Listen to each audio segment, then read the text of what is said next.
Matapos na mahigit 10 buwan, pinalaya ng 33 sa tinaguriang Morong 43. Makaraang aprubahan ng korte ang pag-urong ng kaso laban sa kanila. Nakatutok si Cedric Castillo.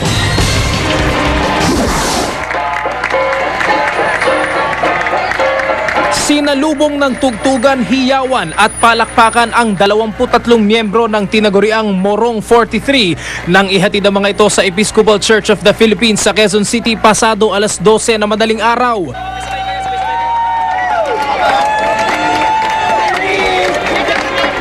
Pawang mga babae muna ang pinawalan habang pinoproseso pa ang release ng iba.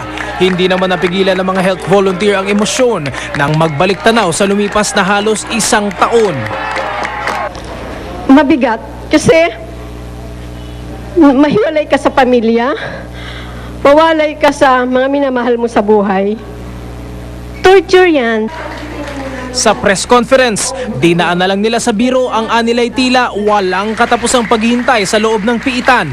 First time ko na nagbasa ng pocketbook, I could not forget that. Sabay pinagmalaking hindi nila may pagpapalit sa anumang propesyon ang kanilang gawain.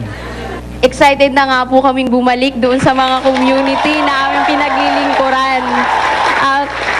Sa katunayan nga po, kahit po kami ipiniit ng mga militar, ay hindi po tumitigil ang mga manggagawang pangkalusugan na magbigay ng serbisyo kahit doon sa aming mga inmates. Bagaman ayaw magsalita ng tapos, pinag-iisipan daw ng grupo ang pagsasampa ng kaso laban sa AFP na nauna nang nag-akusa sa Morong 43 ng possession of firearms and explosives. Sa edad kong ito, na pinaratangan, na may baril, so very disgusting. 10 pang mga lalaking health worker ang pinawalan bago sumikat ang araw. 5 pang health workers ang nananatili sa Camp Bagong Diwa dahil sa mga outstanding warrant of arrest. At 5 pa na umano'y umaming mga miyembro sila ng NPA ang nasa Camp Kapinpin. Si Bayan Muna Party List Representative Teddy Casino naman nananawagan na baguhin ng militar ang mentalidad nito sa mga non-government at community workers. Hanggat ganyan yung pananaw ng nasa military, na yung mga health workers na ito o yung mga union workers o yung mga peasant organizers ay kaaway ng Estado, mauulit at mauulit yung ganitong mga paglabag. Cedric Castillo, Nakatutok, 24 Oras. Matagal na raw binibigyan ng orientation sa isyu ng karapatang pantao ang militar. Yan po sagot ni Presidential Communications Development and Strategic Planning Office Secretary Ricky Carandang sa pahayag ni Bayan Muna Representative Teddy Casino. Nagkaroon na raw ng Human Rights Desk at Human Rights Manual ang militar at kinukonsulta rin daw ang civil society sa pagbuo ng counter-insurgency plan ng gobyerno. Samantala, nananatili pa rin sa Camp Kapinpin sa Tanay Rizal ang 5 pang miyembro ng Morong 43. Ayon kay Lieutenant Frank Saison ng 2nd Infantry Battalion ng Philippine Army, sadyang nagpaiwan ng 5 dahil meron naman daw silang source of livelihood o pinagkakakitaan sa loob ng kampo. Malaya naman daw makakalis sa kampo ang 5 kung gugustoy nila. Inamin ng 5 na mga kasapi sila ng NPA at hinihikayat ang iba pang kasamahan na umamin na rin. Pero gate ng ilang kaanak ng Morong 38, tinorture daw ng militar ang 5 kaya napilitang umamin. Bukas ng gabi na ang second leg ng semifinals match ng Philippine Ascals laban sa Indonesia. At sa gitna ng kanilang paghahanda, bumisita sila sa ating embahada sa Jakarta at may sumibol ding pag-asa na makapaglaro sila dito mismo sa Pilipinas. Mula sa Jakarta, Indonesia, nakatutok si Mark Zambrano. Hindi maikakailang nadismaya ang Ascals na teritoryo ng kalaban ang venue ng kanilang 2 semifinals match para sa ASEAN Football Federation Suzuki Cup 2010. Pero may pag-asa pang maglaro sila sa Pilipinas. Sinulatan na ng AFF ang Philippine Football Federation para sabihing pinag-iisipan nito na sa Panaad Stadium sa Bacolod gawin ang finals sakaling makalusot ang Ascals. We have sent a letter stating that we are reconsidering the hosting for the final if ever the national team is qualified to be in Bacolod. So we are expecting an answer from PFF on this matter.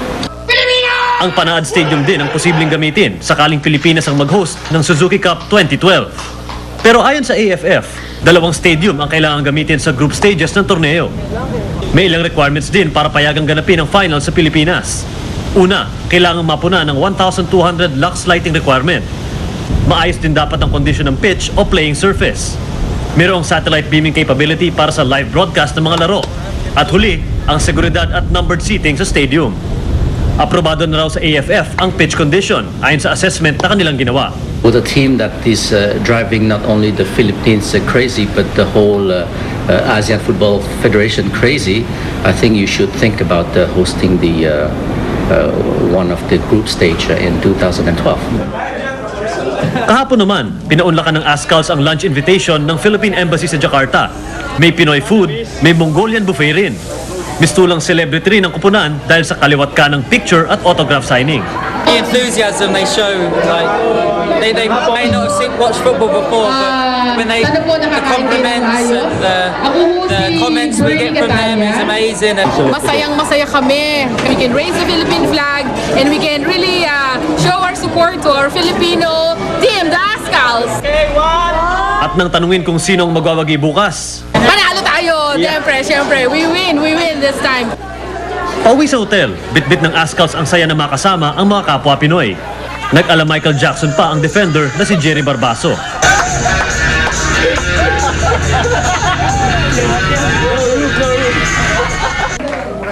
Si Emilio Chifi Caligdong, isa na ngayon sa mga veteranong forward na koponan. Sariwa pa sa kanya ang 13-1 na pagkatalo ng Ascals kontra Indonesia noong 2002. Sobrang laki ng pinagkaiba ng 2002 at saka 2010. Yung management, yung right selection of players, right selection of staff, coaching staff, napakagaling, napakaganda, napakahusay. Mula rito sa Jakarta, Indonesia, Mark Zambrano nakatutok 24 oras. Alamin naman natin ngayon ang paganda sa iba't ibang probinsya sa paparating na araw ng Pasko. Nakatutok si Rauna Crisostomo. Nagmistulang Santa Claus ang isang negosyante mula sa Maynila sa mahigit 200 preso sa Nueva Ecija Provincial Jail. Ayon kay Mirna Reyes, nakagawian na raw niyang bumisita sa mga preso tuwing Pasko, sinimula ng gift giving sa isang misa. Alam ko kung gaano kahirap pag malayo sa pamilya.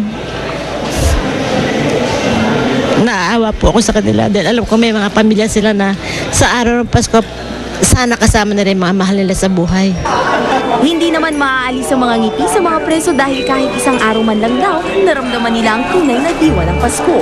Idinaan naman sa paglalakad ng mga taga-albay ang maagang pagdiriwang ng kaarawan ni Jesucristo. Mga estudyante, pulis at madre ang nakisa sa Walk for Jesus, Walk for Life. Pero bago nagsimula ang 5 kilometrong lakaran, nag-exercise muna sila. Sa Sorsogon, nagkaroon din ng Walk for Jesus. May mag-ina, magkamag-anak at magbabarkada ang lumahok.